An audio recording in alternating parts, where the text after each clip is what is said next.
श्री शिवाय नमस्तुभ्यम दोस्तों।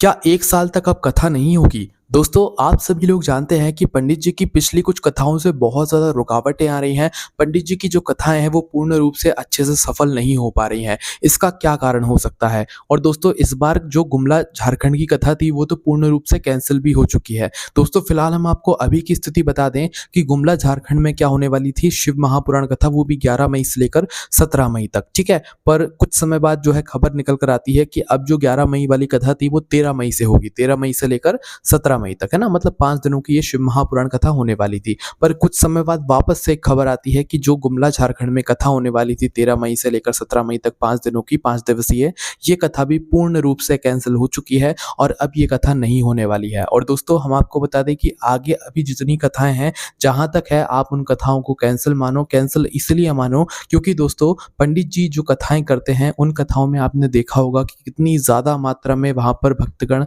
पंडित जी की कथा को सुनने के लिए आते हैं, शिव महापुराण कथा को सुनने के लिए आते हैं। और अभी इस समय क्या हो रहा है कि भाई पाकिस्तान और भारत के बीच में जो एक विवाद की स्थिति बनी हुई है, वहां पर जो मतलब एक तरीके से लड़ाई हो रही है, वॉर हो रही है, उस वजह से जो स्थिति है वो बहुत ज्यादा खराब है। और पंडित जी की भीड़ में इतनी ज्यादा लोग आते हैं, इतने ज्यादा भक्तगण आते हैं, तो उनकी सुरक्षा को देखते हुए पंडित जी ने अभी जो कथा है गुमला झारखंड की उसको पूर्ण रूप से कैंसिल कर दिया है। तो भाई अभी तक जिन लोगों को नहीं पता है कि भाई गुमला झारखंड की कथा कैंसिल हो गई है, तो भाई आप उनको जरूर बता दें, इस वीडियो को शेयर जरूर कर दें, ताकि अगर कोई भी गुमला झारखंड की कथा में आ रहा हो तो वो ना आए। क्योंकि पंडित जी की जो कथा है, मतलब वो गुमला झारखंड की, वो आस्था चैनल पर या उनके यूट्यूब चैनल पर आपको चलती हुई दिखेगी, पर वो लाइव नहीं दिखेगी। वो पहले जो पंडित जी कथा कर चुके हैं, वो पहले की कोई भी कथा में से आपको एक कथा जो है उनके चैनल पर देखने के लिए भी मिल रही होगी, पर वो कथा गुमला झारखंड की नहीं है। इसलिए आप लोग ये समझकर बिल्कुल अपने घर से कथा सुनने के लिए ना आए कि कथा चल रही है। कथा अभी नहीं चल रही है क्योंकि पाकिस्तान और भारत के बीच में जो दंगा चल रहा है, लड़ाई चल रही है, एक वॉर चल रही है, उसकी वजह से अभी पंडित जी ने जो गुमला झारखंड की कथा है उनको कैंसिल कर दिया है। या वहाँ की जो सरकारें हैं, वहाँ के जो लोग हैं, वहाँ के जो जो लोग कथा करा रहे हैं, उन लोगों को जो है इस कथा को कराने की अनुमति नहीं मिली है। क्योंकि इतनी ज्यादा भीड़ में कौन कैसा आ रहा है, कैसे जा रहा है, किसी को कुछ नहीं पता रहता है। तो इसलिए सभी लोगों की सुरक्षा को देखते हुए पंडित जी ने भी इस बात को माना और अभी जो कथा है भाई उसको स्थगित यहाँ पर कर दिया गया है और अभी कथा नहीं होने वाली है। और दोस्तों, अभी की तो कथा नहीं होगी गुमला झारखंड की, और आगे की जो कथा की स्थिति है वो भी आप ये मानकर चलो कि जब तक पाकिस्तान और भारत के बीच जो अभी लड़ाई चल रही है वो कुछ हद तक ठीक नहीं हो जाती, जब तक कोई भी यहाँ पर पंडित जी कथा नहीं करने वाले हैं। क्योंकि इतने सारे भक्तगणों की व्यवस्था पूरी पंडित जी के ऊपर ही रहती है एक तरीके से, क्योंकि कुछ भी होता है तो सीधा पंडित जी का नाम ही वहां पर आता है। तो पंडित जी को ये सारी चीजें भी यहाँ पर देखनी पड़ती है। तो हमारे हिसाब से अभी अगर कोई चीज की जा सकती है तो वो यही की जा सकती है कि पंडित जी वापस से वही कथाएं अभी करने लगे जैसे वो लॉकडाउन में किया करते थे। मतलब कि ऑनलाइन शिव महापुराण कथा, वो भी पंडित जी के सीहोर कुपरेश्वर धाम से, जहां से जिस हॉल से उन्होंने लॉकडाउन में जो है कथा शुरू यहाँ पर की थी, उसी हॉल में जो है अगर वो कथा करेंगे तो सभी भक्तगणों को बहुत अच्छा लगेगा। क्योंकि लाखों लोग तो यूट्यूब, फेसबुक या सोशल मीडिया पर उनकी कथा का इंतजार करते हैं। बाकी जहाँ पर कथा होती है वहाँ के लोग तो करते ही करते हैं, पर अभी वैसी स्थिति नहीं है। तो यहाँ पर इस समय पर ऑनलाइन कथा कराना ज़्यादा सही रहेगा।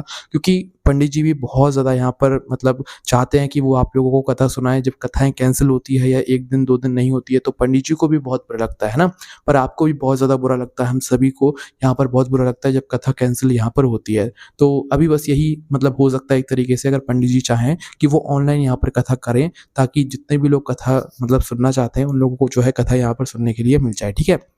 और अभी दोस्तों, आगे की कथाओं का, या आप लोग अगर आगे किसी भी कथा में आने का सोच रहे हैं तो अभी अपने टिकट्स वगैरह बिल्कुल ये समझ के चलिएगा कि कैंसिल करा लें। क्योंकि अभी आगे जो भी कथा है उनकी परमिशन कोई भी सरकार नहीं देने वाली है, ये बात पक्की है। और हमने इसीलिए आपको लिखकर बताया कि 1 साल तक कथा नहीं होगी। वो इसलिए बताया ताकि आप लोगों को ये खबर मिल जाए, जब तक पाकिस्तान और भारत के बीच में जो लड़ाई चल रही है वो ठीक नहीं हो जाती, सब कुछ सही नहीं हो जाता, जब तक पंडित जी की जो कथाएं हैं वो यहाँ पर स्थगित ही रहेंगी एक तरीके से। क्योंकि इतने सारे लोगों की सुरक्षा और व्यवस्था का सवाल रहता है, तो सारी चीज़ें पंडित जी के ऊपर ही रहती हैं। इसलिए पंडित जी अभी आगे की जहाँ तक है कथा नहीं करने वाले। हाँ, इसका सिर्फ एक ही निवारण हो सकता है कि पंडित जी ऑनलाइन शिव महापुराण कथा करना शुरू कर दें वापस से, जो कि पंडित जी सीहोर कुपेश्वर धाम से ही करें, उस हॉल में बैठकर ही करें जहाँ पर वो लॉकडाउन में शिव महापुराण कथा करते थे। आपका इस पर क्या कहना है, आप हमें कमेंट करके ज़रूर बताइएगा। और ये ज़रूर कमेंट में लिखिएगा कि हाँ पंडित जी, आपको ऑनलाइन शिव महापुराण कथा करनी चाहिए। हम आपकी आपके शिव महापुराण कथा का बहुत बेसब्री से वेट कर रहे थे, पर अभी गुमला झारखंड की कथा नहीं हो रही, तो हमें बहुत बुरा लग रहा है, ठीक है? सभी को लग रहा है और पंडित जी को भी बुरा लग रहा होगा कि भई ये जो कथा है वो नहीं हो रही है। बाकी अभी स्थिति ऐसी है तो कोई कुछ नहीं कर सकता है यहाँ पर, तो बस यही यहाँ पर अभी हो सकता है कि पंडित जी ऑनलाइन शिव महापुराण कथा कर दें। आगे जितनी भी कथाएँ कैंसल होती हैं इस पाकिस्तान और भारत की वजह से, पाकिस्तान और भारत में जो लड़ाई चल रही है, जो वॉर चल रही है उसकी वजह से, तो वही वो सारी कथाएँ ऑनलाइन हों तो ज़्यादा बेहतर है, वो भी सीधा सीहोर कुबरेश्वर धाम से, ठीक है? तो बाकी इस पर आपका क्या कहना है आप कमेंट में ज़रूर बताइए, ताकि पंडित जी तक भी ये बात पहुँच जाए और वो भी अभी ऑनलाइन शिव महापुराण कथा करना शुरू कर दें जब तक सब कुछ ठीक नहीं हो जाता। क्योंकि ये बात तो पक्की है कि जहाँ पर भी अभी आगे की कथाएँ हैं, वो कथाएँ नहीं हो सकती, क्योंकि वहाँ की सरकारें, वहाँ के लोग परमिशन देंगे ही नहीं।